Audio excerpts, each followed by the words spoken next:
Hello, Eric Gimbal, ericgimbal.com, and today I'm going to tell you that in February I've been using Olympus camera for 3 years. Here they are. So let's speak about it. Let's start.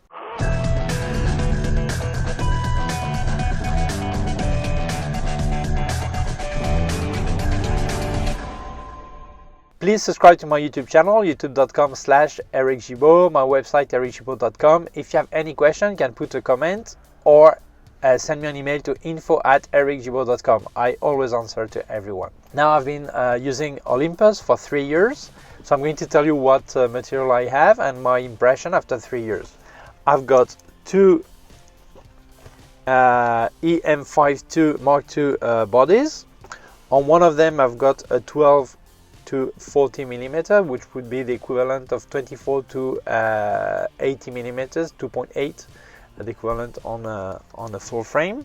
On the other one I've got a 7 to 14 millimeter, the equivalent of 14 to 28 millimeter, 2.8. Then I've got the ProO version, because there is an expensive, a lot more expensive 2.8 version, but this is a 40 to 150, equivalent of 80 to 300 millimeter, f4 and 5.6. Okay, I also have a macro, 60 millimeter macro, 2.8. It's a wonderful lens, and I have a compatible micro four thirds Sigma lens, which is a 19 millimeter 2.8. This is really affordable lens. It costs like 170 euros, something like this. Great lens for the price. So a bit of history. Before using Olympus, I was using Canon 5D Mark II and 5D Mark III, and before that I was using Leica M8. I had two Leica M8 bodies, and so 3 years ago it was time to change my cameras. I'd been 6 years with Canon, so I thought it was time to better my material, change my material, or repeat Canon, or check other options. So I checked Fujifilm, Sony, Panasonic and Olympus. I like Fujifilm, but the stabilization was not in body, so you needed a stabilized lens. And even with this, the stabilization with the lens was not as good as the Olympus stabilization. Then I checked the Panasonic G series, and I thought they were more made for video than for photography. So I was not convinced, and also at that time the stabilization was also in lenses and not in the body. So if you would use a lens that was not stabilized, you would be without stabilization. Then I checked Sony full frame, mirrorless Sony full frame, and the size was great, the weight also, but the lenses were as big as my Canon lenses, so it was not an option for me. I wanted something lighter, so I decided to go for Olympus. I had a friend who had the 5, the first version of the 5. It was already a great camera, and so I decided to go for the 5 Mark II, because at that time the 1 was almost going to be discontinued and make the new version, but at that time the 5 Mark II had better features than the 1 Mark I. Okay, so I got the 5, and then later the 1 Mark II came out. But I'm really happy with my 5 Mark II bodies. Okay, so what could I say? There is actually nothing I could do with my Canon cameras that I cannot do with my Olympus cameras. But there are many things I can do with my Olympus camera that I could not do with my Canon cameras. Other thing, when I was using Canon, I would never go out with my camera if I was not charging a client. Why? Because they were too heavy, the volume was too big, and it was like a problem. You know, you want to go for a walk, and this massive camera there. With this, even with the 12-40, which is quite a big lens, 2.8, it's a pleasure. You go and walk around, you take it with you. It's no bother. So I started to make again picture for myself. You know, friends, family, objects, landscape, whatever. No? So I really started again to make picture for personal use and not for business. And what I really like about the Olympus, there are also some great features, but I think the one I really love is that this is not just Olympus, this is mirrorless in general.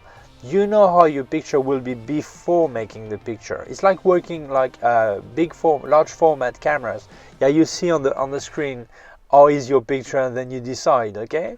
Although it doesn't indicate how it is exposure. But on the Olympus, whether it's in the viewfinder or on the screen, you know upfront if it's properly exposed, what area is correctly exposed, underexposed, everything. You know everything upfront, and then you can concentrate on framing, on composing. You concentrate on the picture. You forget about the camera really, because you get the information so fast that you can concentrate on the picture, and you don't have to worry it will be well exposed or wrong exposed, because you know beforehand, before triggering, you know that it's okay, you know. So I think it's a pleasure to work with this. Then you have some great features like live composite, like for long exposure pictures photography. You can actually the way it works, you will have no noise in your picture. It's great. I'll make you some video about the live composite, okay? And there are focus stacking. There are many things that really help you to have a great tool and concentrate on the picture. What I like about Olympus is they don't have that many cameras also. You see like Nikon, Canon, they have so many models. You don't know what is the right one, the wrong one for you, if they overlap each other. It's crazy. Olympus has 4 cameras. I mean, up to 2 weeks ago, they had 3 cameras, except the Pen F, which is a bit separate, okay? The OMD has 4 bodies, which is the 10 Mark III, the Mark II is still for sale, which is the basic one, the 5 Mark II, the 1 Mark II, and then the latest 1X. And with that, they cover everything. But even the lowest one, like the 10 Mark III, the features are already so brilliant that if you're starting in photography, you have more than you need in that. The 5 Mark II that I use, for me, is the best maybe quality price relation, you know, because you have things like the really burst shooting, like 60 frames per second of the 1 Mark II and the 1X that you don't have in the 5, but not everyone needs that. But all the rest, even the resolution is a bit lower, 16 millions instead of 20, you have all the features like live composite, focus stacking, all that, you have it. And for a price that no one can imagine, for that price you get so much, you know. The 10 Mark III, for example, like I think it's about 600 euros or 700 euros with a lens. There are no reflex camera that give you so much for that price. If you're into sport photography, the 1 Mark II or the 1X gives you things that no one else gives you for that price, or even for more. They just give you things that just don't exist in other cameras. And these tools are going to help you. So what is the black side, the dark side of Olympus? I would say the only thing that I don't like are the menus. They are really complicated to navigate. I don't see them logical, but I understand that there are so many features that it complicates the menus, because you have to configure everything. That's a bit the dark side, but of course it's easier to make a menu for camera with 4 features than a camera with 100. So obviously it makes it complicated, but it's worth spending time learning how to configure the camera, learning all the features. It is worth it, because really you're gonna get the best tool you can ever imagine. You're going to get something that is going to help you brilliant picture, and you're going to enjoy making picture with a camera like this. What else? The price is incredible. That there's nothing for that price. It is brilliant. Then the lenses have like 3 ranges. You have the normal one, I call it the poor one, then the premium, and then the pro one. But even the lowest quality one, already brilliant camera, lowest quality, no, lowest price, I would say. They're not sealed against rain and dust, all this. But even though they're great lenses, the Pro one are incredible built, and the optical quality, and they're sealed. They have some prime lens that open at 1.2, and even the 2.8 are great. And also what I like is that these lenses, compared to my Canon lenses, you don't need to close the aperture a bit to get higher sharpness. From fully open, they already almost have the best sharpness you can imagine. At 2.8, you're already there. You don't need to go to f4 to get better sharpness. You're already there. You can also focus at only 20 centimeters away, and this is incredible for many pictures. You can actually do some proxy photography with other macro lens very often. So I think these are many things that justify going for Olympus over any other make. And I don't say that because Olympus is paying me. They are not paying me. I don't work for Olympus. I did some demo work for them, but I don't work for Olympus. I say it as a user, as a happy user. People say, yeah, but in Micro Four Third, if you go with high ISO, it's more noisy.